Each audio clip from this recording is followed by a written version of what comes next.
Springtime in East Texas means just one thing: sight fishing for big bass on the beds. People come from all over to enjoy the dogwoods and redbud trees of East Texas, but most people come to East Texas in the spring for big bass fishing. David Masterson is a professional fishing guide. This time of year, he takes his clients to some of the top trophy bass lakes in the country. Places like Lake Sam Rayburn, Toledo Bend, and Lake Fork are just a short drive from his home in Center, Texas. So when Harold Allen called to tell Masterson he had a break in his schedule on the Bassmaster Tour, David told him the time was right to show him Lake Pinkston, just 15 minutes from his home. In the early 80s, a state record largemouth weighing just over 16 pounds was caught on Pinkston. And thanks to successful management and a strict enforcement of the slot limit, Pinkston is one of David's favorite lakes to take clients to catch trophy fish. Talk about it, guys. With a cold front due to hit the area on the following Wednesday, Harold and David agreed that Tuesday would probably be the best day for them to fish. David decided that he would pre-fish Pinkston on Monday to better guarantee a successful trip for Harold. David just wanted to scout a few coves to see if the big females had moved on the beds. Monday morning, he launched his boat on the east end of the lake and decided that his best bet was to follow the shoreline around to the north side of the lake. The weather was overcast with the wind out of the west, and the air temperature was a comfortable 73 degrees. But surprisingly, the water temperature was still a chilly 57 degrees. The big females would be moving onto the beds when the water was a little warmer. But with the approaching cold front, David knew their chances were still excellent for catching a trophy fish because timing is everything during the spawn.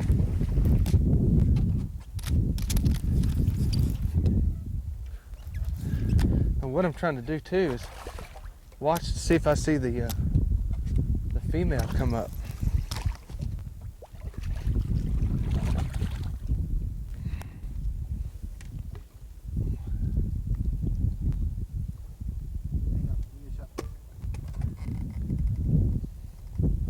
Nice fish, good green color.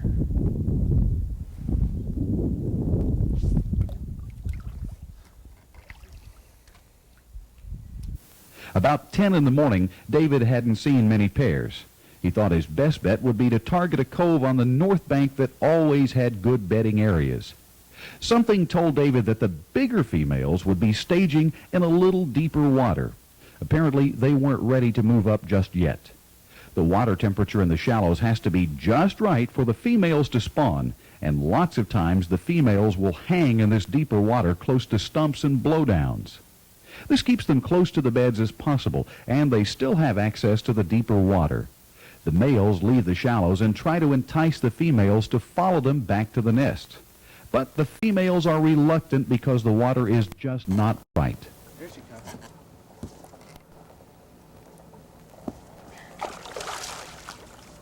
Okay. Wow. Whoa, she was just barely hooked too. It's a nice fish right there. Good looking fish. Good fish. Yeah. Ready? Yeah. Woo! That's what it takes, is a little patience. David continued to work some staging areas and a few coves, but with constant swirls in the shallows, he was drawn back in his search for bedding females. Got it.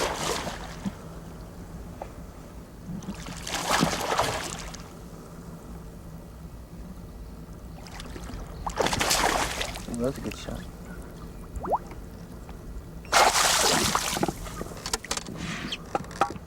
God, look how strong he is. A little dink. It's amazing. It's always the first cast of the different bait. That was the first cast with that shad flash.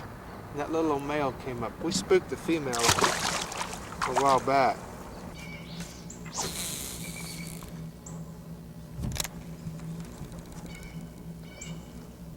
He's still there. I can't see if he's still there or not.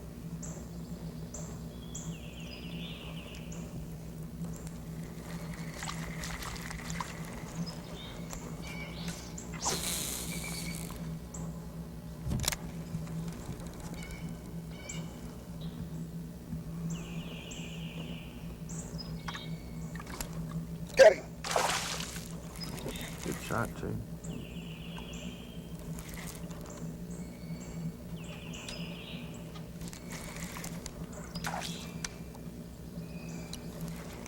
A little dink.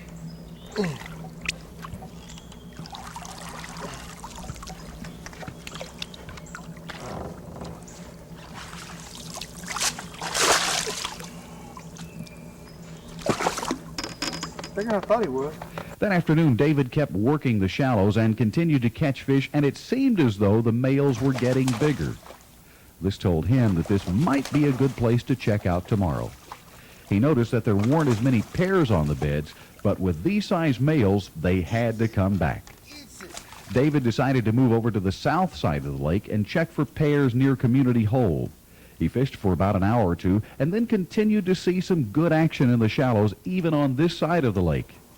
More males were definitely moving up. In either direction of Community Hole along the bank, David knew there would be some beds, but not as many as there were on the northwest side. This is an area that a lot of locals tend to overlook, and usually they head for the larger bedding grounds toward the old road bed. No doubt it is good fishing up there, but it receives a lot of pressure too. With a little patience and a stealth-like approach, David felt confident that he could put Harold on some good fish. Tomorrow, time would be the factor in determining their success.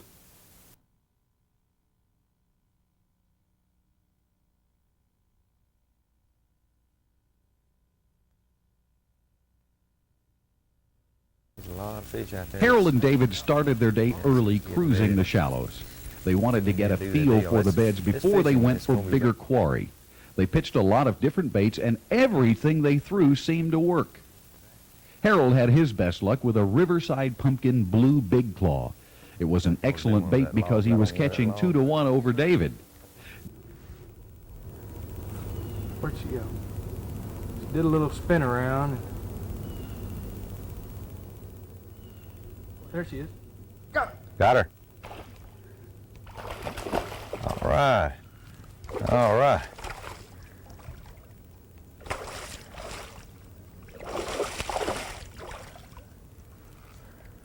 Played her long enough. Wasn't as big as I thought she was. It's all right. I thought she was bigger than that.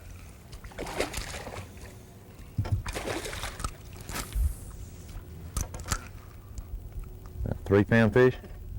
3, yeah. I'd call that Good about job. 2.5. It's over 2 pounds, I promise you. Is that all you want, Mr. Don?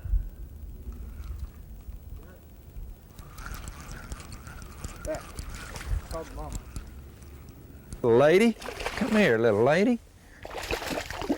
But pound for pound, I'll put these with the smallmouth. All right. Wouldn't you? Little baby. Little lady. Thank you, ma'am. You done a good job. There we go. Way to go, David. Good deal. David figured they had a good shot at a big bass considering the front and the activity they were seeing in the shallows. There were huge swirls up and down the bank where he had seen only bucks yesterday. This told him that some big females had definitely moved up overnight. David told Harold they should go back and check out a cove he had nicknamed the Hog Trough. He had experienced a big break-off here last spring. It has excellent deep water access and heavy blowdowns on the bank. David knew from yesterday's outing that there were these well-developed beds on either side of the cove. With its textbook characteristics, David figured this would be a good place to see if any big sows had moved in. All right. That's a damn male.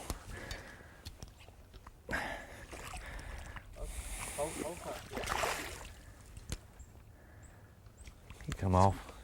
She come off? Male come off. One shot at her. God, dog. She rolled all over that crawfish. Didn't she, though? I think that little male runner took it away from her. I think you're right, because I saw 2 flashes. Uh-huh.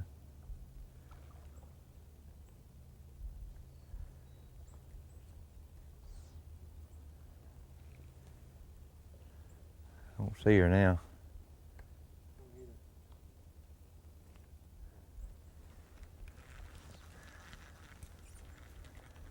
That ought to be good. All right. Oh. Whoa! Whoa! Hot dog! Hot dog!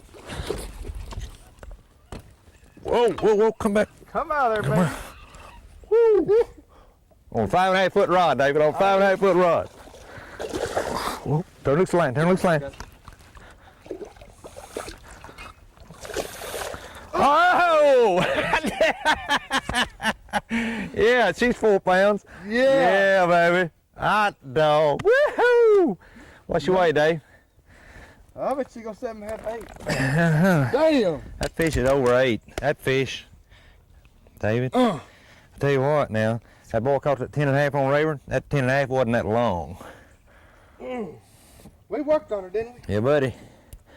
Where's the D-liner, baby? Got you. Underneath you. All right. That fish there is in the 8 pound to 10, 8 to 10 pound range. I'm telling you, long. Bull, man, as long as that fish is, ain't no way. Okay, son. Look at the mouth on her. I know it. Let's get it up under here. Well, we may not. Will it hold up under there? No, sir. I'd hook it right there. Not on the side. Under there. There you go. Okay. We gotta hurry up and get her back in. 7 3/4. That'll get her. That'll hold. You got it? Yeah. Uh-huh. 8-4. 8-4, big boy. David, Yes, sir. she done her deal. Let's get her loose. What do you say? I think so. That's a good looking Yeah, fish. buddy.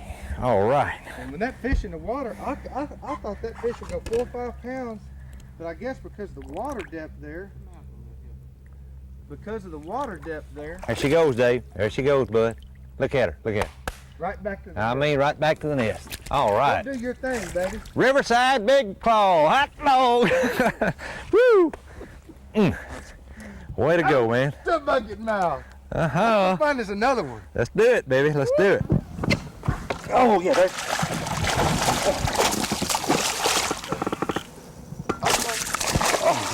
Where's the blue straw?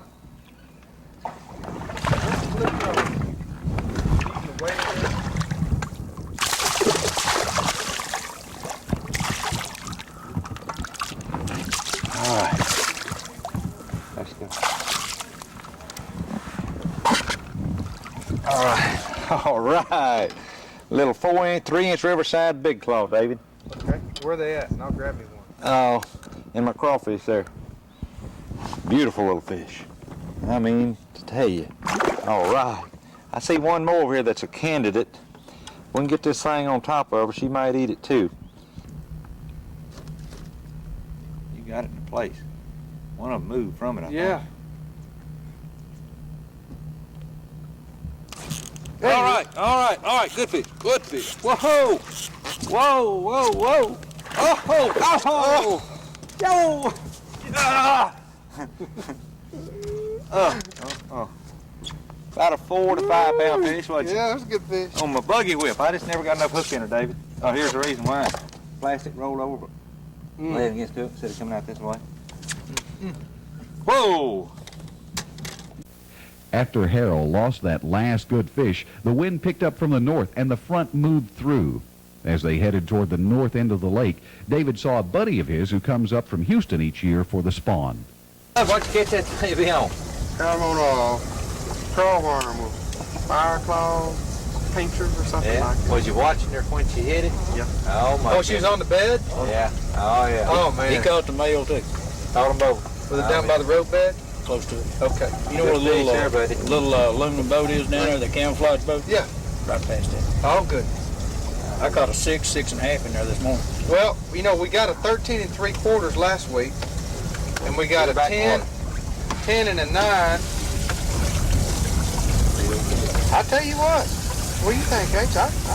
I don't think she's over 13. That's a double digit. I mean, I don't know how much over double She digit. definitely, my little old D-lires, they said that she goes almost 12. But they, you know, sometimes it's... Y'all be careful. Is that your biggest fish? Oh, yeah. Good enough. Huh?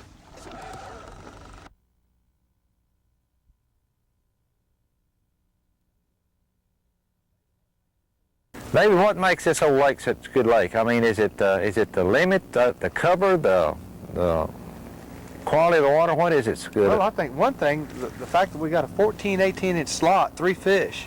You can only keep, what now, 3 14? fish. between 14 and 18. That's right. No, if it's under 14, you can Uh-huh. keep it. If it's over 18, you can keep it. Uh-huh. And of course, the 3-fish limit helps it. And a lot of us out here, the locals, we really try to go for that catch and release. Yeah. You know, I've got, last year I released 3 over 10 pounds. And we had 2 of those 10-pounders within 3 days of each other. Is that a fact? Yes, sir. Well, you know, one of the bigger fish we caught today had been caught before and released again. That's right. Yeah, had that tore place in the edge of his jaw. Now, doesn't that tell you that catch and release really does work? You know, fishing the tournaments, David, there's been several times when guys would actually fish a tournament as close to the release area as they could. You know, we could release a fish we catch each day, and there's been plenty of guys make the money fishing the release area. Well, you know what Pop told me, Pop Allen on Toledo? Uh-huh. He said that he thinks the reason Converse has really shut down a lot is because of all the tournament fishing that goes on up there, and they take them all the way down to Pendleton and release them. That could be a fact. Well, I don't know. We need a little more research on that business right there. That would be interesting, very interesting. But between, if someone was to ask me, Harold, what would be the best time to come out here, I would say October, November for the fall fishing. Mm-hmm. And then this time right here. You just can't beat the spring. Of course, we've had a lot of rain, and the water's off color, but most of the time we've got gin water out here. This lake is 538 acres, Uh-huh. and it's got, well, for sure it's got 11 springs that feed it, so it doesn't fluctuate a lot. And if we get a bunch of rain, it'll rise up a little bit, but it seems to run off to the spillways and stuff. Uh-huh. Uh-huh. So we don't have a fluctuation like Rayburn probably fluctuates about 12 foot, doesn't it? You bet, you bet. I mean, those fish don't know up from down when it comes to spawn. Well, that's probably one reason why this thing is so full of fish. You know, the water doesn't fall out from them right in the middle of the spawn like some of the other major reservoirs. Well, Bud, I've had a good time. I do too. I'd sure like to do it again sometime. You reckon we can swing that? I reckon we can. It's 15 after 5. You about ready to head to Casa? As bad as I hate to. Well, I'll tell you what. When we get back out of here, we'll hit the main lake and we'll stop back where we saw a couple of those bigger fish roll. Mm-hmm. Give it one more shot and then we're gone. Okay, got me talked into it. All in all, it was the kind of day that says what bass fishing is all about. We hope you enjoyed it, and we invite you to join David next week when he shows you how to fish Lake Fork.